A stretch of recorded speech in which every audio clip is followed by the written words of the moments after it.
They say a mother's intuition never lies. I learned that truth the hard way on a September afternoon that would haunt me forever. What I found beneath that bed wasn't just evidence of a crime. It was proof that the woman my son married was a monster I never could have imagined. My name is Helen Crawford. I'm 64 years old, and I live in Charleston, South Carolina. For 36 years, I've been a devoted mother to my only child, Andrew. I raised him alone after my husband passed when Andrew was just 5. I worked double shifts as a nurse at Charleston Medical Center, sacrificing vacations, new clothes, and even my own health to give him everything. I paid $180,000 for his education at Clemson University, including his MBA. Every penny I earned went toward building his future. Andrew met Vanessa Harrington at a corporate event 2 years ago. She was charming, beautiful, and sophisticated, everything I thought my son deserved. They dated for 18 months before Andrew proposed last Christmas during our family gathering at my modest home on Sullivan's Island. I remember crying tears of joy, believing my son had finally found his happiness. I even took out a $45,000 loan to help pay for their lavish wedding at the Bellman Charleston Place Hotel last month. The wedding was magnificent. 300 guests, a live orchestra, flowers imported from Ecuador. Vanessa insisted on perfection. Andrew looked so handsome in his custom-made navy suit, and Vanessa was radiant in her $8,000 designer gown. As I watched them exchange vows, I felt complete. My life's purpose had been fulfilled. They left for their 2-week honeymoon in the Maldives the next day. Andrew called me twice from paradise, his voice filled with happiness. But after they returned home to Vanessa's townhouse in downtown Charleston, something changed. Andrew's calls stopped. When I tried reaching him, Vanessa answered his phone with cold, clipped responses. "He's busy, Helen. He'll call you back." He never did. 2 weeks of silence felt like torture. My son, who called me every single day of his life, had vanished. The knot in my stomach grew tighter with each passing hour. Finally, I couldn't take it anymore. Last Tuesday morning, I drove to their townhouse on King Street. I knocked repeatedly, but no one answered. My hands trembled as I used the spare key Andrew had given me months ago. "Just for emergencies, Mom," he'd said with that beautiful smile of his. The house was eerily quiet. "Andrew? Vanessa?" My voice echoed through the empty rooms. Vanessa's expensive perfume lingered in the air, but there was something else. A metallic smell that made my nurse's instincts scream warnings. I climbed the stairs to their bedroom. The bed was perfectly made, not a wrinkle in sight. Too perfect. My heart pounded as I opened the closet door. There, crumpled on the floor, was Andrew's wedding suit, the beautiful navy suit he'd worn with such pride. But it wasn't navy anymore. Dark, rust-colored stains covered the jacket and pants. Blood. My son's blood. My legs nearly gave out. I grabbed the doorframe, gasping for air. "Andrew!" I screamed, my voice breaking. "Andrew, where are you?" That's when I remembered what my grandmother used to say. The truth hides in the darkest places. With shaking hands, I dropped to my knees and looked under the bed.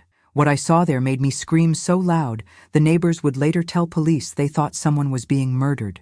Before I continue with what changed my life forever, I need your support. Please, if you're invested in Andrew's fate, hit that like button and subscribe to this channel. Leave a comment telling me where you're watching from and what time it is there. Your engagement means everything, and I promise you, this story will shock you to your core. My scream pierced the silence like a siren. Beneath that bed wasn't my son's body, as I'd feared in that split second of terror. It was something equally horrifying. 3 large black duffel bags, the kind used for gym equipment, were stuffed beneath the bed frame. But these bags weren't filled with workout clothes. My hands shook violently as I pulled out the first bag. The zipper stuck, and I had to yank it twice before it opened. Inside were Andrew's belongings, his wallet, his watch, his wedding ring, his phone, and his clothes, all hastily stuffed inside. But that wasn't the worst part. Beneath his personal items were documents, divorce papers, already filled out and dated for next week, with Andrew's signature forged at the bottom. I'd seen my son's handwriting for 36 years. This wasn't it. The second bag contained something that made bile rise in my throat. $250,000 in cash, neatly bundled in stacks of hundreds. My nurse's brain calculated quickly. This was approximately the amount Andrew had in his savings account. The money he'd accumulated from his successful career as a financial consultant. Money he'd planned to use to buy a house for his new family. But the third bag, dear God, the third bag made everything clear. Inside were women's wigs in different colors, fake passports with Vanessa's photo but different names, and a leather journal. My fingers trembled as I opened that journal, and what I read there turned my blood to ice. The entries were written in Vanessa's distinctive, flowing handwriting. I recognized it from the wedding thank you cards she'd insisted on writing personally. The journal began 6 months before the wedding. February 10th, Phase 1 complete. Andrew is completely infatuated. He's so naive, so trusting, just like the others. He'll never suspect a thing. His mother is irritating, but I can handle her. The $180,000 she spent on his education means he's worth pursuing. Plus, his savings account and inheritance potential are substantial. My vision blurred with tears, but I forced myself to keep reading. May 3rd. Wedding planning is tedious, but necessary for appearances. I've convinced Andrew to add me to his bank accounts, for convenience. He signed everything without question. Marcus says we should wait until after the honeymoon to finalize things. 3 more months of playing the loving wife. Marcus? Who was Marcus? August 28th. The wedding was exhausting, but the performance was flawless. Everyone believed the fairy tale. In 2 weeks, Andrew Crawford will cease to exist, and I'll be $250,000 richer. Marcus has the sedatives ready. The plan is perfect, just like it was with James, Robert, and David. My hands shook so violently I nearly dropped the journal. James, Robert, and David?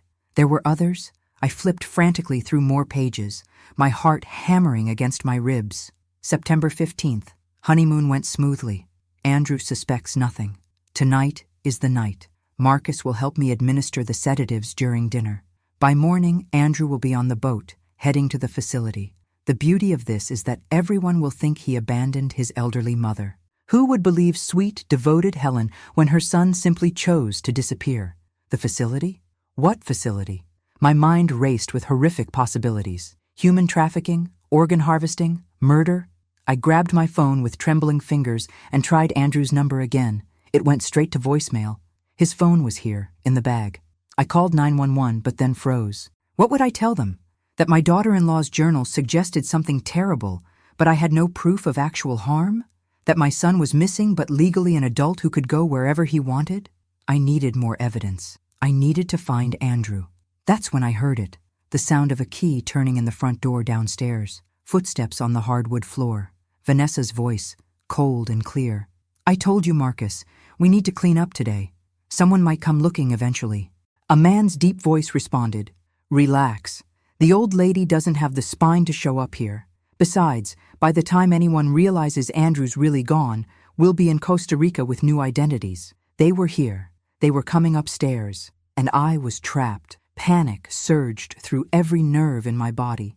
I could hear Vanessa's heels clicking up the wooden stairs, each step like a countdown to my own doom. My mind raced. I was a 64-year-old woman, alone, facing 2 people who'd already disposed of 3 men and were planning to flee the country with my son's money and his life. But I wasn't just any 64-year-old woman. I was a mother whose son was in danger. And 30 years as an emergency room nurse had taught me something invaluable. In a crisis, you either freeze or you fight. I chose to fight. I grabbed my phone and quickly texted my neighbor, Patricia, who lived 2 houses down from me. Emergency, at Andrew's house, call police, Vanessa dangerous, send to 847 King Street now. I didn't wait to see if she'd received it. I shoved the journal into my purse and Andrew's phone and wallet too, evidence I couldn't let them destroy. The bedroom door swung open just as I stood up from beside the bed. Vanessa appeared in the doorway, and for a moment, her beautiful face registered genuine shock. Behind her stood a tall man with dark hair and cold eyes. Marcus, I presumed. Helen? Vanessa's voice was syrupy sweet, but her eyes had turned to chips of ice. What are you doing here? This is quite unexpected. I straightened my spine, channeling every ounce of courage I possessed. Where is my son, Vanessa? She laughed, actually laughed, a sound like breaking glass. Your son? Andrew decided he needed some space, Helen. Married life wasn't quite what he expected. He'll call you when he's ready. Liar! The word exploded from me with 36 years of maternal love behind it.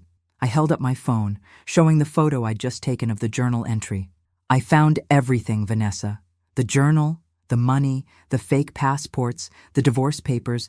I know about James, Robert, and David. I know what you are. Vanessa's mask of civility shattered. Her face contorted into something ugly and vicious. You stupid old woman. You should have stayed home playing the abandoned mother. Now you've complicated everything. Marcus moved forward, blocking the doorway. He was easily 6 feet tall, with the build of someone who spent hours at the gym. We can't let her leave, Vanessa.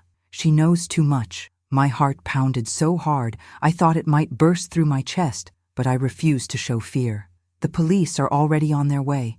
I sent evidence to 3 people before you walked in. If anything happens to me, they'll know exactly who's responsible. It was a bluff. I'd only texted Patricia, but Vanessa's eyes flickered with uncertainty. You're lying, she hissed, but her voice wavered. Am I? Do you really want to risk it? I took a step forward, my voice growing stronger. Here's what's going to happen. You're going to tell me exactly where my son is, right now, or I will make sure every newspaper, every news station, every social media platform knows about your little scheme. I'll expose you for the monster you are. The old hag has spirit, Marcus sneered, cracking his knuckles. Too bad it won't matter where she's going. He lunged toward me, but years of emergency room reflexes kicked in. I grabbed the heavy crystal lamp from the bedside table and swung it with every ounce of strength I had. It connected with his shoulder, and he stumbled backward with a roar of pain. You bitch! Vanessa screamed, reaching for something in her designer handbag. But I was already moving. I threw the lamp at her, catching her off guard, and bolted for the door. I heard them scrambling behind me as I practically flew down the stairs, my arthritic knees screaming in protest. I burst through the front door just as a police cruiser pulled up to the curb, lights flashing. Patricia stood on the sidewalk, her phone still in her hand, her face pale with worry. Helen, thank God! 2 officers emerged from the vehicle, their hands on their weapons. Ma'am, we received a report of a disturbance. Arrest them! I shouted, pointing back at the townhouse where Vanessa and Marcus appeared in the doorway, frozen like deer in headlights. They've kidnapped my son. They're trying to flee the country. I have evidence, journals, fake passports, everything. The next hour was a blur. More police arrived. Vanessa tried to maintain her innocent act, tears streaming down her carefully made-up face. Officers, this is a misunderstanding. My mother-in-law is confused. She's elderly. Then explain the 3 fake passports we found in your bedroom, one officer interrupted, emerging from the house with the bags I'd discovered, and the $250,000 in cash, and this very interesting journal. Vanessa's face went white. Marcus tried to run but was tackled in the front yard by 2 officers, but none of that mattered to me. Where is Andrew? I demanded, grabbing Vanessa's arm as an officer held her. Where is my son? She looked at me with pure hatred. You'll never find him in time, you old fool. Never. Vanessa's words echoed in my mind as the police led her away in handcuffs. You'll never find him in time. In time for what? My son was alive. He had to be alive. But how long did we have? Detective Sarah Morrison, a sharp-eyed woman in her 40s, took charge of the scene. She found me sitting on the front steps, trembling with adrenaline and fear, Patricia's arm around my shoulders. Mrs. Crawford, I need you to tell me everything you know, and I need you to do it quickly. Your son's life may depend on it. I poured out the entire story, my words tumbling over each other. I showed her the journal, explained about the wedding, the $180,000 I'd spent on Andrew's education, the $45,000 I'd borrowed for the wedding, the 2 weeks of silence. Detective Morrison's expression grew grimmer with each detail. We need to find this facility mentioned in the journal, she said, pulling out her radio. Get me everything on Vanessa Harrington. Real name, aliases, known associates, previous addresses. And run the names James, Robert, and David against missing persons reports from the last 5 years. Move fast, people. Back at the police station, I sat in an interview room, drinking terrible coffee and watching through a one-way mirror as they interrogated Vanessa. She sat in her chair like a queen on a throne, perfectly composed, despite the handcuffs. I want my lawyer, she kept saying, her voice cold and emotionless. I'm not saying anything without my lawyer. Marcus, however, was a different story. In the adjacent room, he was sweating bullets, his earlier confidence completely shattered. Detective Morrison entered his room, and I watched as she laid out photo after photo on the table. James Mitchell disappeared in 2020 after marrying a woman named Victoria Hastings. Never found. Robert Chen disappeared in 2021 after marrying Isabella Morrison. Never found. David Palmer disappeared in 2023 after marrying Sophia Reynolds. Never found. She leaned forward. Want to know what all these women have in common, Marcus? They're all your partner in there. Vanessa has at least 7 aliases, and you've been helping her for 5 years. I watched Marcus's face crumble. I want a deal. I'll tell you everything, but I want immunity. Depends on what you tell us and how fast you tell it. Where is Andrew Crawford? Marcus rubbed his face with shaking hands. The warehouse, the old pharmaceutical warehouse on Morrison Drive near the port. It's abandoned, has been for years. That's where we've been keeping him. My heart stopped. Keeping him? Is he alive? Detective Morrison looked at me through the mirror and nodded to another officer who rushed to my side. Mrs. Crawford, we're sending units there now. I'm coming with you, I said, standing up so fast my chair fell backward. That's my son. I'm coming. Mrs. Crawford, I'm coming, or I'm driving there myself. My voice broke. He's my baby. Please.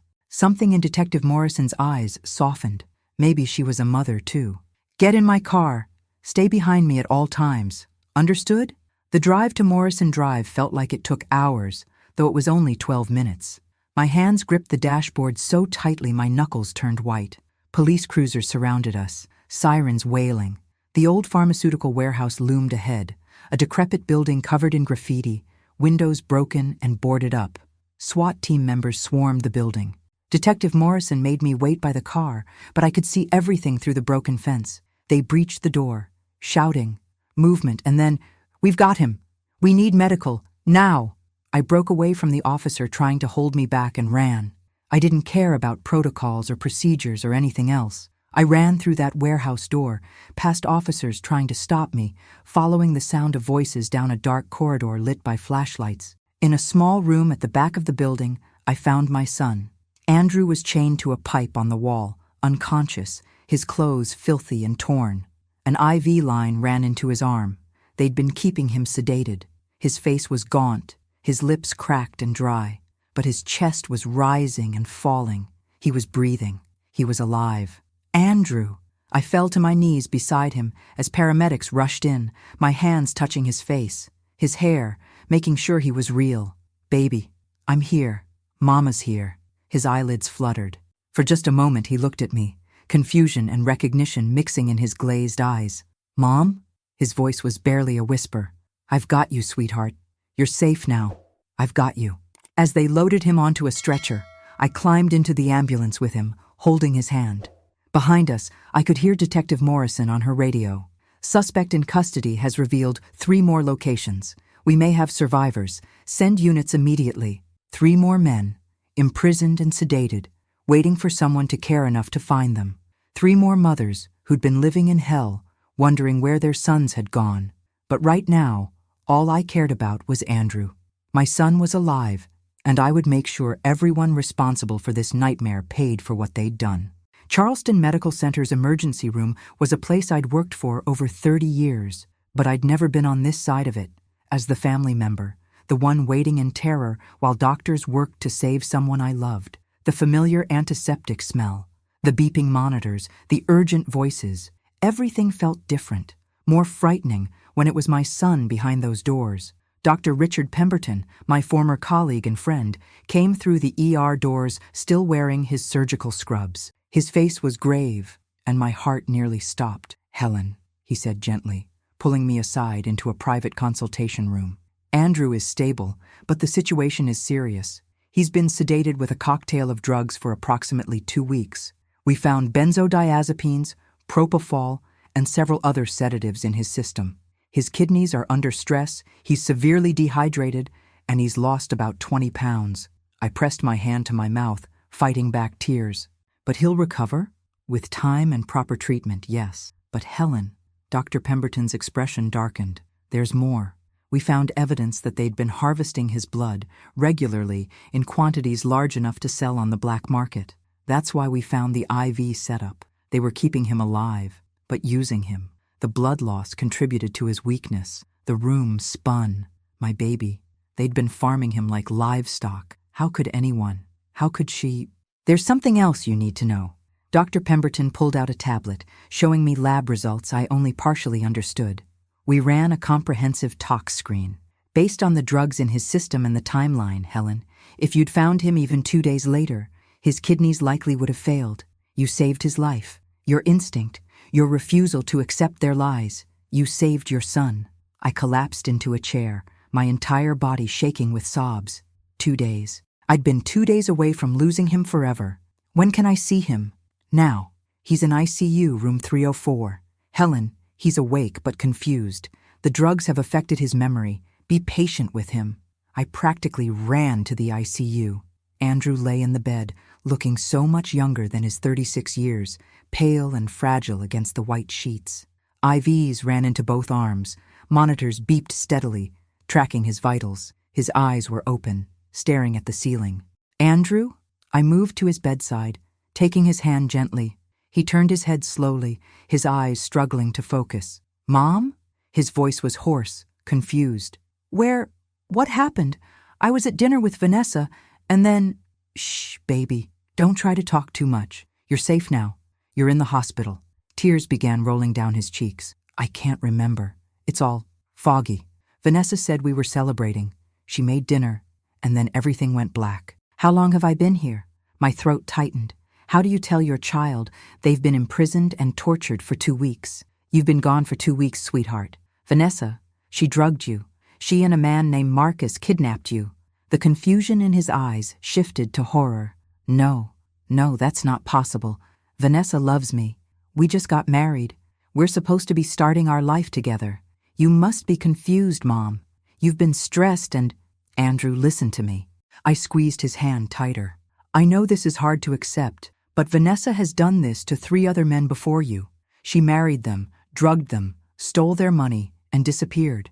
James Mitchell in 2020, Robert Chen in 2021, David Palmer in 2023. The police found them all today, alive in other locations. You weren't the only one. He stared at me, his face crumpling as the reality crashed over him. But she said she loved me. The wedding, the honeymoon, everything felt so real. How could I have been so stupid? You weren't stupid, baby. You were in love. She's a professional con artist. She fooled everyone, including me. The money. His voice cracked. Oh God, Mom, my savings account. I gave her access. The $250,000. The police recovered it. Every penny. It was in her house, along with evidence of everything she'd done. Detective Morrison appeared in the doorway, her expression serious. Mr.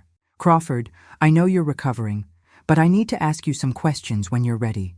Your testimony will be crucial in prosecuting Vanessa Harrington and Marcus Chen. Over the next hour, Andrew painfully recounted what he remembered. The romantic dinner Vanessa had prepared their first night home from the honeymoon. The wine that tasted slightly bitter. Waking up in darkness, chained, confused. Vanessa's face appearing above him, cold and devoid of the love he'd thought he'd seen before. It's nothing personal, Andrew. You're just more valuable this way. Marcus coming in with needles, with bags to collect his blood, with more drugs to keep him compliant, days blurring together, praying someone would find him, thinking of me, his mother, wondering if I was looking for him. I thought about you every day, Mom, he whispered, clutching my hand. I knew you wouldn't give up on me. I knew you'd know something was wrong. I'll always find you, baby. Always. Detective Morrison closed her notebook. Mr. Crawford, I need to tell you something. Based on Marcus's testimony and the evidence we've collected, we've charged Vanessa Harrington with 4 counts of kidnapping, 4 counts of aggravated assault, human trafficking, fraud, theft, and conspiracy. Marcus is cooperating fully in exchange for a reduced sentence. Vanessa is looking at a minimum of 40 years in prison without parole. It's over. She can't hurt you or anyone else anymore. But even as relief washed over me, I knew the real battle was just beginning. Helping Andrew heal from the psychological trauma of betrayal by the woman he'd loved and trusted. By the next morning, the story had exploded across every news outlet in South Carolina and beyond. Black widow bride arrested, 4 men found alive after years-long scheme, read the headlines. My phone hadn't stopped ringing. Reporters, distant relatives, friends from my nursing days, even people I hadn't spoken to in decades. I stood in Andrew's hospital room, shielding him from the chaos outside. Through the window, I could see news vans parked in the hospital lot, satellite dishes pointed at the sky, reporters doing live broadcasts. This nightmare had become a national story. "Mrs. Crawford?" A hospital administrator knocked gently on the door. "There are 17 media outlets requesting interviews with you and your son. We've increased security, but they're very persistent." "Tell them no," I said firmly. "My son needs to heal, not be paraded around like a spectacle." But Detective Morrison had different advice when she arrived that afternoon. "Helen, I understand your instinct to protect Andrew, but I want you to consider something. Right now, Vanessa's legal team is already trying to spin this. They're claiming she's the victim, that Marcus manipulated her, that she had no idea what was happening. They'll try to paint Andrew and the others as willing participants in some kind of consensual arrangement." "That's insane!" I exploded. "He was chained to a wall." "I know, but juries can be unpredictable. What would help us, what would help guarantee she never walks free, is if Andrew were willing to tell his story publicly. Let the world see the real victim here. Let them see a mother who refused to give up."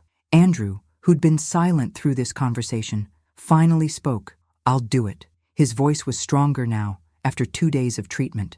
"I'll tell everyone what she did. If it helps put her away forever, I'll do it." The press conference was held 3 days later in the hospital's main conference room. Andrew sat in a wheelchair, still too weak to stand for long, with me beside him and Detective Morrison at the podium. The room was packed with reporters, cameras, and microphones. Detective Morrison spoke first, outlining the basic facts of the case. Then Andrew took the microphone, and the room fell completely silent. "My name is Andrew Crawford," he began, his voice shaking but determined. 3 weeks ago, I married a woman I thought I loved, a woman I thought loved me. 2 weeks ago, she and her accomplice drugged me, kidnapped me, and held me prisoner while they harvested my blood to sell on the black market and planned to steal every penny I'd ever earned." He paused, gathering strength. "But I'm one of the lucky ones. I'm alive because my mother, Helen Crawford, refused to accept the lies. She worked 2 jobs for 30 years to raise me alone. She spent $180,000 on my education. She took out a $45,000 loan to help pay for my wedding. And when everyone else might have believed I'd just abandoned her, she knew better. She knew something was wrong, and she didn't stop until she found me." Andrew turned to look at me, tears streaming down both our faces. "Mom risked her life to save mine. She walked into danger without hesitation, and because of her, 3 other men, James Mitchell, Robert Chen, and David Palmer, are free today. 3 other families have their sons back." The room erupted in questions, but Andrew held up his hand. "I'm sharing my story for one reason, so that Vanessa Harrington never has the chance to do this to anyone else, so that other families know to trust their instincts when something feels wrong, so that other mothers know they're not crazy when they sense their children are in danger." After the press conference, my phone exploded with messages, but 3 particular calls stood out. The first was from James Mitchell's mother, Barbara, crying so hard she could barely speak. "Thank you. Thank you for not giving up. Thank you for finding them all. If you hadn't pushed, if you hadn't searched, my James would still be there." The second was from David Palmer's father, who told me that David had been held for 8 months. 8 months of his family believing he'd voluntarily walked away from his life. "We thought he didn't love us anymore. We thought we'd failed him somehow. You gave us our son back and our dignity. We can never repay you." The third call made my blood run cold. It was from a woman named Catherine Torres in Miami. "Mrs. Crawford, I saw the news. My son, Miguel, married a woman named Elena Vasquez last year. She looked exactly like the photos of Vanessa, just with different hair. Miguel disappeared 3 months ago. The police said he probably just left me, but I know my son. Mrs. Crawford, I think there might be more victims. I think this network is bigger than anyone knows." I immediately contacted Detective Morrison with Catherine's information. Within hours, a multi-state task force was formed.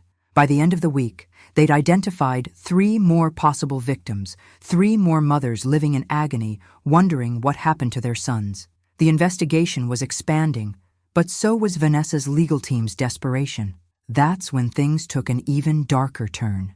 Vanessa Harrington's attorney, Martin Blackwell, was exactly the kind of lawyer you'd expect a sociopath to hire.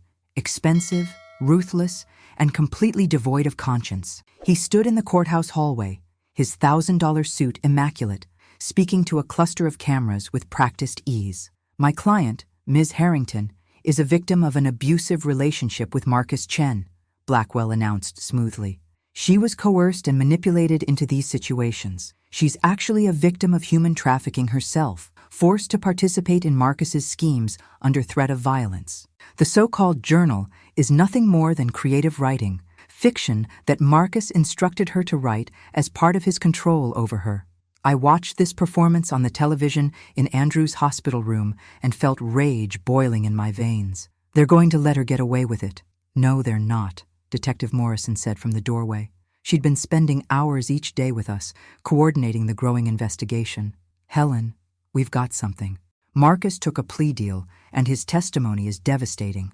Plus, we tracked down Vanessa's real identity. She handed me a file folder. Her real name is Veronica Hastings. She's 41 years old, not 32 like she claimed. She's got a criminal record going back to when she was 18, fraud, identity theft, and one assault charge that was dropped. She's been running marriage scams for over 15 years. We've now identified 8 victims total, possibly more. 8? Andrew's face went pale. 8 men? At least. Some we found alive like you and the others. Some, Detective Morrison's expression darkened. Some we're still looking for. Helen, there's more. We've traced Vanessa's financial records. The money she stole from her victims, over $1.2 million total, she's been funneling it to offshore accounts. She's been planning her retirement for years. The preliminary hearing was set for 2 weeks later. Despite still being weak, Andrew insisted on attending. I need to look her in the eye. I need her to know she didn't break me. The courtroom was packed. I sat in the front row, holding Andrew's hand, with the other victims and their families around us. James Mitchell's mother, Barbara, sat to my right, clutching tissues. David Palmer's father was behind us, his jaw set with determination. Robert Chen's wife, who'd spent 2 years believing her husband had abandoned her and their infant daughter, sobbed quietly in the corner. When they brought Vanessa in, I barely recognized her.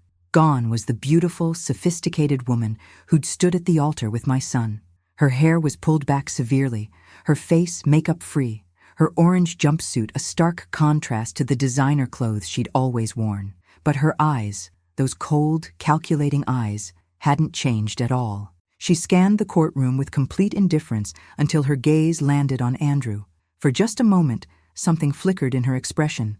Regret? Remorse? Then it was gone, replaced by a smirk that made my blood boil.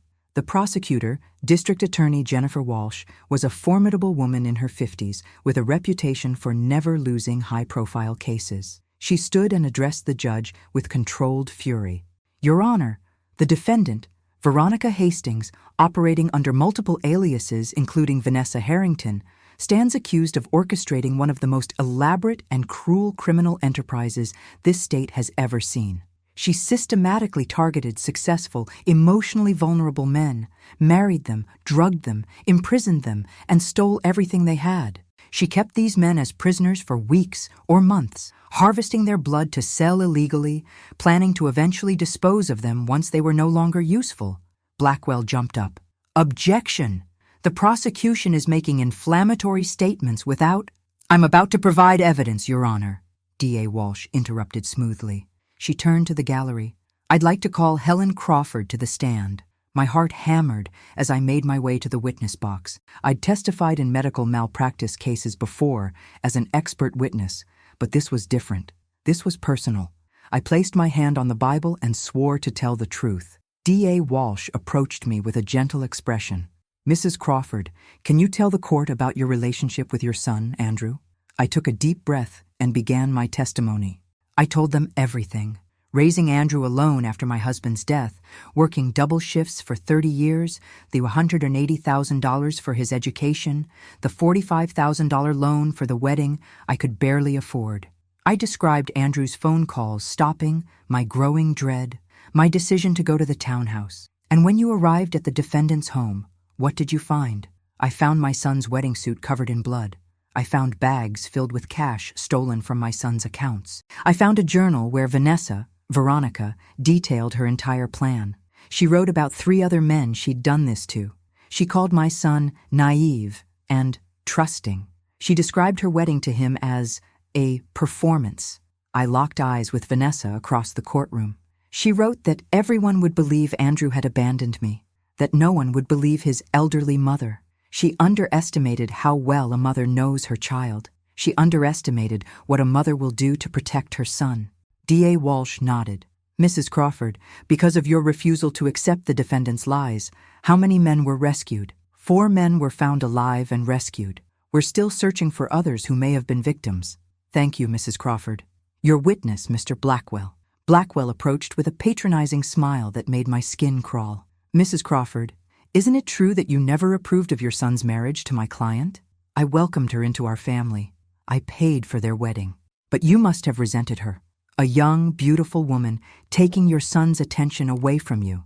Isn't it possible that you misinterpreted innocent items in her home because of your own jealousy? The courtroom gasped at his audacity. I leaned forward, my voice steel. Mr. Blackwell, I found my son chained to a wall, drugged, with IV lines in his arms where they'd been stealing his blood. That's not a misinterpretation. That's a crime, and your client is a monster. Your Honor! Blackwell sputtered, but Judge Martha Reynolds, a stern woman in her 60s, held up her hand. Mr. Blackwell, I'd advise you to tread very carefully. This witness found 4 kidnapping victims. I suggest you show appropriate respect. The hearing continued for 3 more hours. Marcus Chen testified via video link, describing in horrific detail how he and Vanessa had operated their scheme, how she'd selected victims, how she'd played the role of devoted wife while planning their destruction. Medical experts testified about the drugs found in Andrew's system, the blood harvesting setup, the timeline of how close Andrew had come to kidney failure. Finally, Andrew took the stand. Watching my son describe his imprisonment, his confusion, his fear, broke my heart all over again. But he was strong, articulate, and credible. When Blackwell tried to suggest Andrew had been a willing participant in some kind of arrangement, Andrew's response silenced the entire courtroom. I loved her. I trusted her with my life, and she chained me to a wall and farmed me like livestock. If you're suggesting I wanted that, you're as sick as she is. Judge Reynolds made her ruling that afternoon. Based on the overwhelming evidence presented, I'm denying bail. The defendant will be held without bond until trial. Given the severity of the charges and the clear flight risk, this court finds sufficient evidence to proceed to trial on all counts. As they led Vanessa away, she finally lost her composure. She turned back to the courtroom, her face twisted with rage. You're all pathetic. Especially you, Andrew. You were nothing. Just another stupid man who believed everything I said. You deserved everything you got. The outburst sealed her fate. Even her own lawyer looked disgusted. As we left the courthouse, reporters swarmed us. But I had only one thing to say. Justice is coming. For Andrew, for James, for Robert, for David, and for every victim of Veronica Hastings' cruelty. She will pay for every life she destroyed. 3 weeks after the preliminary hearing, as Andrew continued his recovery at my home on Sullivan's Island, Detective Morrison arrived with news that would shatter everything we thought we knew about Vanessa, Veronica, and her operation. Helen, Andrew, I need you to sit down for this, she said, her face grave. We've uncovered something significant. We settled in my living room, the same room where Andrew had grown up, where I'd bandaged his scraped knees and helped him with homework and celebrated every milestone. Now, we were about to learn just how deep the nightmare went. Detective Morrison opened her laptop and turned it toward us. Through Marcus's cooperation and our own investigation, we've discovered that Veronica wasn't working alone, not just with Marcus, but as part of a larger network. There's an organization, operating across at least 6 states, running marriage fraud and human trafficking schemes. Veronica was one of their most successful operators. Andrew's hand gripped mine tightly. How many people are involved? We've identified 17 operatives so far, and we believe there are more. They target wealthy, emotionally vulnerable individuals, mostly men, but we've found female victims too. They romance them, marry them, and then either disappear with their money or, in more recent cases, hold them for blood harvesting and organ trafficking. My stomach turned. Organ trafficking? We found communications on Veronica's encrypted phone that we finally cracked. She was in discussions about moving beyond blood to organ harvesting. Andrew, if Helen hadn't found you when she did, Morrison's voice trailed off, but we understood. They'd been preparing to kill him. How many victims? I whispered. We've identified 27 confirmed victims across the network. 8 were found alive. 7 were found deceased. 12 are still missing. She paused. Helen, remember Catherine Torres who called you about her son Miguel? Yes, of course. Did you find him? We found Miguel yesterday. Alive. He'd been held in an abandoned factory in Atlanta for 4 months. He's in critical condition, but he's going to survive.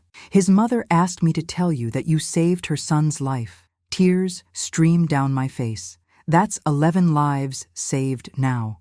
Yes, but there's more. Based on financial records we've seized, we estimate this network has stolen over $8 million from victims over the past decade. The FBI has now taken over the investigation. This isn't just a state crime anymore. It's a federal case. Veronica is facing federal charges for human trafficking, racketeering, conspiracy, and murder. Andrew's voice was quiet, but intense. Murder? They found bodies? Morrison nodded solemnly. 3 victims who didn't survive the blood harvesting. Their bodies were discovered in a storage unit in Savannah. They'd been there for months. She pulled out 3 photographs. Michael Brennan, age 41. Thomas Wu, age 38. Christopher Hayes, age 35. All married women from the network, all disappeared within the last 2 years, all found dead. I stared at the photographs of 3 men who would never go home to their families, and fury blazed through me. She needs to pay for this, not just Veronica, all of them. They will, Morrison assured me. The FBI is conducting raids across 6 states today. We're dismantling the entire organization. But Helen, there's something else, something that might be difficult to hear. She pulled out another file. When we were investigating Veronica's background, we discovered something about your wedding. The catering company, the florist, the photographer, they were all part of the network. They were documenting Andrew's wedding to plan the next steps of the operation. Even the friends Veronica invited to the wedding, at least half of them were operatives, there to maintain the illusion. Andrew's face drained of color. Our wedding it was all staged? All of it? The entire thing was designed to lure you into a false sense of security and to identify your assets, your family connections, your vulnerabilities. I'm sorry, Andrew. Every moment of what you thought was the happiest day of your life was calculated and planned. My son broke down then, sobbing into his hands. I held him like I had when he was a little boy, whispering the same words I'd always told him. It's okay, baby. Let it out. I've got you. But the revelations weren't finished. Morrison's next words would change everything. There's one more thing. We've been investigating how Veronica selected her victims. We found that she had access to a dating app database, one that's used by millions of people. Someone on the inside was feeding her information about wealthy, single users. Andrew, do you remember which dating app you were using when you met Veronica? Love Connect, Andrew said quietly. But I met her at a corporate event, not through the app. That's what she wanted you to believe. We have messages showing that she'd been tracking you on Love Connect for 3 months before that chance meeting. She studied your profile, your interests, your posts. She engineered that meeting to seem coincidental. Everything about your relationship was a lie from the very first moment. The weight of this truth crushed down on us. Every memory Andrew had of falling in love, every tender moment, every shared laugh, all of it was a carefully constructed fiction designed to trap and destroy him. How do I come back from this? Andrew whispered. How do I ever trust anyone again? How do I even trust myself? I cupped his face in my hands. One day at a time, baby. One day at a time, and you're not alone. We'll get through this together. Detective Morrison closed her laptop. The trial is set to begin in 6 weeks. The federal prosecutor wants both of you to testify. Your story is the key to putting away not just Veronica, but potentially the entire network. Are you both willing? Andrew and I looked at each other. In his eyes, I saw the frightened little boy who'd once asked me if we'd be okay after his father died, and I saw the strong man he'd become despite everything. I saw my son, my purpose, my reason for every sacrifice I'd ever made. We'll testify. I said firmly. We'll tell the truth, and we'll make sure none of them ever hurt anyone again. Good, Morrison said, standing. Because Helen, I have to tell you, your determination to find Andrew, your refusal to accept the lies, your willingness to walk into danger, you didn't just save 4 men. The investigation you triggered has exposed an entire criminal network. The FBI estimates that your actions will prevent hundreds of potential future victims. You're a hero. I'm not a hero, I said quietly. I'm just a mother who loves her son.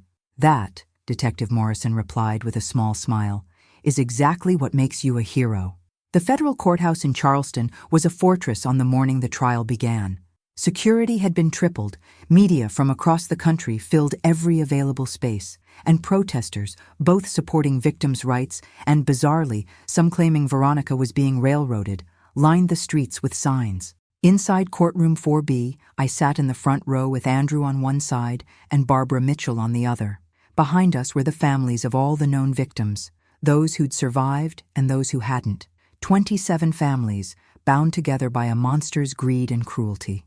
Federal prosecutor Diana Chen was a formidable presence, sharp, passionate, and utterly committed to justice. She'd spent the past 6 weeks building an ironclad case against not just Veronica Hastings, but 5 other members of the trafficking network who'd been caught in the FBI raids. Ladies and gentlemen of the jury, Prosecutor Chen began, her voice ringing through the courtroom. Over the next 2 weeks, you're going to hear a story that sounds like fiction. You're going to hear about a criminal enterprise that targeted vulnerable people, destroyed families, and killed innocent victims, all in the pursuit of money. You're going to meet survivors who will never fully recover from the trauma inflicted upon them. And you're going to meet the families of victims who didn't survive. She walked slowly toward the jury box. But you're also going to hear about courage, about a mother named Helen Crawford who refused to believe the lies, who trusted her instinct that something was wrong, who walked into danger to save her son, and whose actions led to the rescue of multiple victims and the exposure of an entire criminal network operating across 6 states. For the next 3 days, the prosecution methodically built their case. FBI agents testified about the raids, the evidence seized, the encrypted communications they'd decoded. Financial experts showed the jury charts demonstrating how $8 million had been stolen and laundered through shell companies. Medical experts described the blood harvesting operation, the drug cocktails used, the physical damage inflicted on victims. Then came the victims' testimonies. James Mitchell, now 40, took the stand first. He described meeting Victoria Hastings in 2019, falling in love, marrying her. Then the nightmare, waking up chained in a basement in Macon, Georgia, drugged and confused, kept prisoner for 6 months before I'd found Andrew and triggered the investigation that led to his rescue. I thought I was going to die there, James said, his voice breaking. I'd given up hope. But then one day, the FBI burst through the door. They told me a woman named Helen Crawford had found her son and exposed the whole operation. She saved my life without even knowing I existed. Robert Chen testified next, describing similar horrors. Then David Palmer, then Miguel Torres, still weak from his ordeal, using a wheelchair to approach the stand. When it was Andrew's turn, I watched my son walk to the witness stand with his head held high. He'd lost weight. His face was thinner, but his eyes held a determination that made me proud. Mr. Crawford, Prosecutor Chen said gently, please tell the jury about meeting the defendant. Andrew took a deep breath and began. He described the corporate event where he'd met Vanessa, not knowing it was orchestrated, the whirlwind romance, the proposal, his mother taking out a $45,000 loan to help pay for the wedding he'd wanted to give his bride. I loved her completely, Andrew said, his voice steady. I trusted her with everything, my money, my heart, my future. The morning after we returned from our honeymoon, she made me dinner. She told me she'd been planning that meal for months, that it was special. I remember thinking how lucky I was. What happened after dinner? I started feeling dizzy, confused. Vanessa was asking me something about passwords, account numbers. I remember trying to focus, but everything was spinning. Then I woke up in darkness, chained to a pipe with an IV in my arm. Marcus was there, and Vanessa was there, but she looked different, cold, like the woman I'd married had never existed. What did the defendant say to you? Andrew's eyes locked onto Veronica, who sat at the defense table showing no emotion. She said, "It's nothing personal, Andrew. You're just more valuable this way." Then she and Marcus laughed. They laughed while I begged them to let me go. The courtroom was silent, except for muffled sobs from the gallery. "How long were you held prisoner?" 2 weeks, but it felt like forever. I prayed every day that someone would find me. I thought about my mother constantly. I knew she wouldn't give up on me, even when I'd almost given up on myself. Prosecutor Chen turned to the jury. "Mr. Crawford, if your mother hadn't trusted her instincts and searched for you when she did, what would have happened?" "I would have died. The doctors told me my kidneys were beginning to fail. 2 more days, maybe 3, and I wouldn't have survived. My mother saved my life." When it was my turn to testify, I'd never felt more focused in my life. I described every detail: the blood-stained suit, the bags under the bed, the journal entries that revealed Veronica's true nature.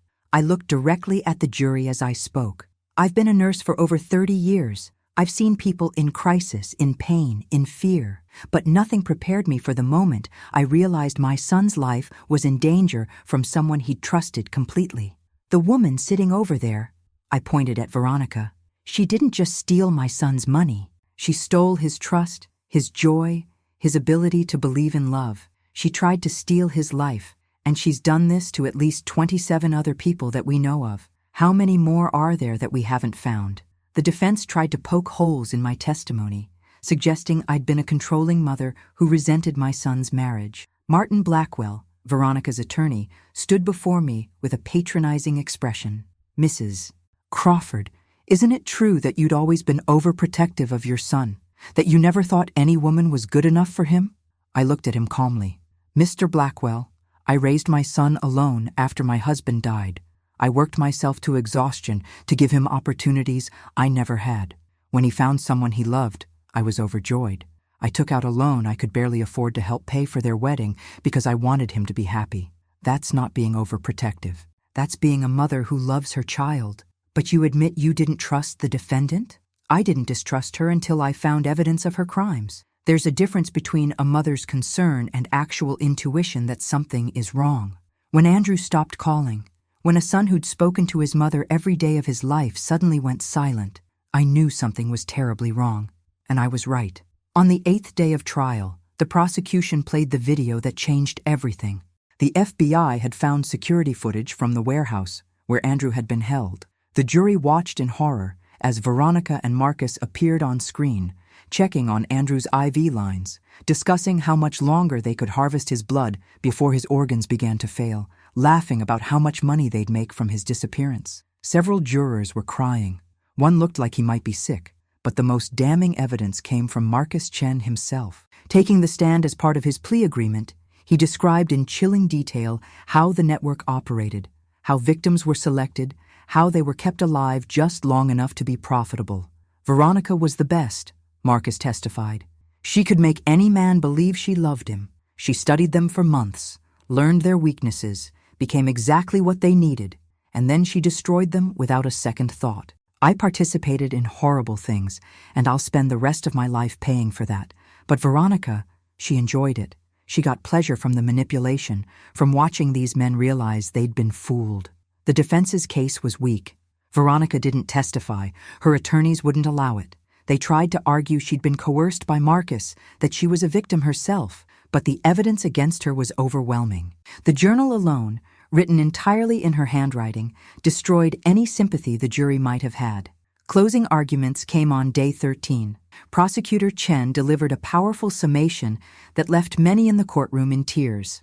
"This defendant," she said, pointing at Veronica, "is a predator of the worst kind. She targets people at their most vulnerable, when they're open to love, when they're hoping for happiness. She destroys lives methodically and without remorse. But she made one critical mistake. She underestimated a mother's love. Helen Crawford's determination to find her son exposed an entire criminal network and saved lives. The defense wants you to believe Veronica is a victim. Look at the evidence. Look at her own words in that journal. Look at the survivors sitting in this courtroom. They're the victims. Veronica Hastings is a monster, and she needs to be held accountable for every life she destroyed." The jury deliberated for less than 4 hours. The jury foreman stood, holding the verdict form with steady hands. In the case of the United States versus Veronica Hastings, on the count of conspiracy to commit human trafficking, we find the defendant guilty.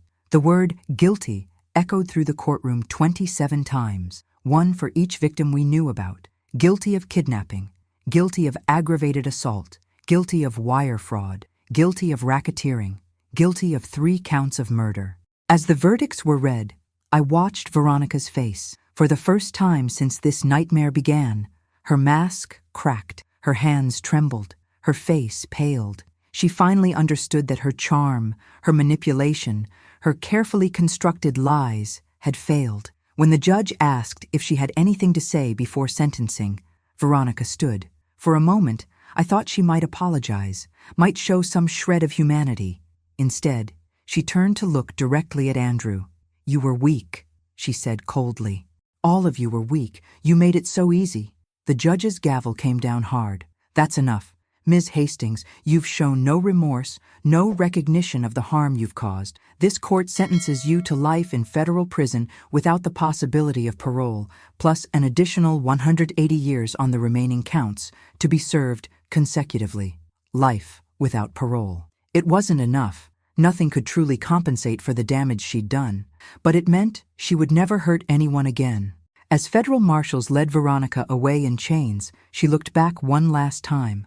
Our eyes met, and I saw something there I hadn't expected: fear. She was afraid. Good. She deserved to be. Outside the courthouse, reporters mobbed us with cameras and microphones. Andrew stood beside me, his arm around my shoulders, both of us exhausted but relieved. "Mrs. Crawford, how do you feel about the verdict?" "Mrs. Crawford, what message do you have for other families?" "Mrs. Crawford, what's next for you and Andrew?" I took a deep breath and stepped toward the microphones. Justice has been served today, but this isn't just about one verdict. This is about 27 victims and their families. This is about every person who's ever trusted someone with their heart and had that trust betrayed. This is about the power of a mother's intuition and the importance of never giving up on the people we love. I paused, gathering my thoughts.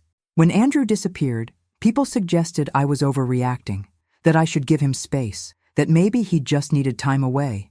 But I knew my son. I knew something was wrong, and I want every parent watching this to trust that instinct. If something feels wrong, investigate. Ask questions. Don't accept easy answers when they don't make sense, because that intuition saved my son's life and the lives of 10 other people. What about the money you spent? The education costs, the wedding loan? Do you have any regrets? I looked at Andrew, my son, my pride, my purpose. Every penny I spent on my son was an investment in his future. I'd do it all again. The $180,000 for his education gave him opportunities I never had. The $45,000 for his wedding. Yes, I borrowed money I couldn't really afford because I wanted him to have the day he dreamed of. Do I regret that Veronica manipulated us? Of course. But I don't regret loving my son enough to sacrifice for him. That's what parents do. What's next for both of you? Andrew stepped forward, his voice stronger than I'd heard it in months. Healing, therapy, rebuilding. My mother saved my life, but now I have to learn to live it again. I have to learn to trust again, to believe in happiness again. It won't be easy, but I'm not alone. I have the best mother anyone could ask for, and I have a support network of survivors who understand what I've been through. Over the following weeks, the story continued to unfold. The FBI's investigation led to the arrest of 12 more members of the trafficking network. 9 other victims were found alive. 3 more were found deceased, their families finally getting the answers they desperately needed. The dating app Love Connect was sued for its security breach and eventually settled with victims for an undisclosed amount. New laws were passed requiring dating platforms to implement stronger security measures and background checks. As for the money, Andrew's $250,000 was returned to him, along with portions of what Veronica had stolen from other victims. The courts ordered the seizure of all assets connected to the network. Andrew used part of his recovered money to establish a foundation, the Helen Crawford Foundation for Trafficking Awareness and Victim Support. "I'm naming it after you, Mom," he told me the day he filed the paperwork, "because you're the reason any of us survived. You're the reason this network was exposed." The foundation has since helped dozens of trafficking victims rebuild their lives, provided training for law enforcement on recognizing trafficking schemes, and educated the public about the warning signs of romance scams and human trafficking. 6 months after the trial, Andrew started dating again, carefully, with therapy support, taking things slowly. He met Sarah, a pediatric nurse who'd read about his story and sent him a message of support with no romantic intentions. Their friendship evolved naturally, built on honesty and understanding. I like her. She treats my son with the genuine love and respect he deserves. As for me, I retired from nursing last month. At 65, I've earned my rest. I spent 30 years caring for others. Now I'm learning to care for myself. But I also volunteer with Andrew's Foundation, speaking to groups about trusting maternal instincts and never giving up on loved ones. Last week, I received a letter from Barbara Mitchell, James's mother. She wrote, "Dear Helen, I light a candle for you every Sunday at church. You gave me my son back. You gave 12 families their children back. You're a hero, whether you believe it or not. Thank you for being the kind of mother who fights. Thank you for showing the world what love really means." I keep that letter on my bedside table next to a photograph from Andrew and Sarah's engagement party. Yes, he proposed last month, and yes, I gave them my blessing. This time, I trust his choice. This time, love is real. Standing in my living room on Sullivan's Island, looking at the ocean through the window, I reflect on everything that's happened. I nearly lost my son to a monster's greed. I walked into danger without knowing if I'd survive. I exposed a criminal network that had destroyed dozens of lives, but I'd do it all again in a heartbeat, because that's what mothers do. We fight, we sacrifice, we never, ever give up on our children. To everyone watching this story, wherever you are in the world, whatever time it is where you're sitting, remember this: trust your instincts, fight for the people you love, never accept easy answers when something feels wrong, and know that justice may take time, but it comes for those who persist. My name is Helen Crawford. I'm 65 years old. I'm a retired nurse, a mother, and a survivor of a nightmare I never imagined possible. But I'm also proof that love is stronger than evil, that a mother's determination can move mountains, and that even in the darkest moments, hope survives. Before I go, I want to ask you something. If this story touched you, if it made you think about the people you love and how far you'd go to protect them, please like this video and subscribe to this channel. Share this story so others can learn from what happened to us, and leave a comment telling me where you're watching from and what time it is there. I love knowing that this message of hope and justice is reaching people all around the world at all hours, reminding us all that we're never truly alone in our fights. Andrew is coming over for dinner tonight. Sarah's coming too. We're just having a simple meal, roast chicken, vegetables, nothing fancy, but we'll be together, safe, loved, and free. And after everything we've been through, that's not simple at all. That's everything. Thank you for listening to my story. Thank you for believing in the power of a mother's love. And remember, never give up. Never stop fighting for the truth. Justice may be delayed, but it will come. God bless you all wherever you are.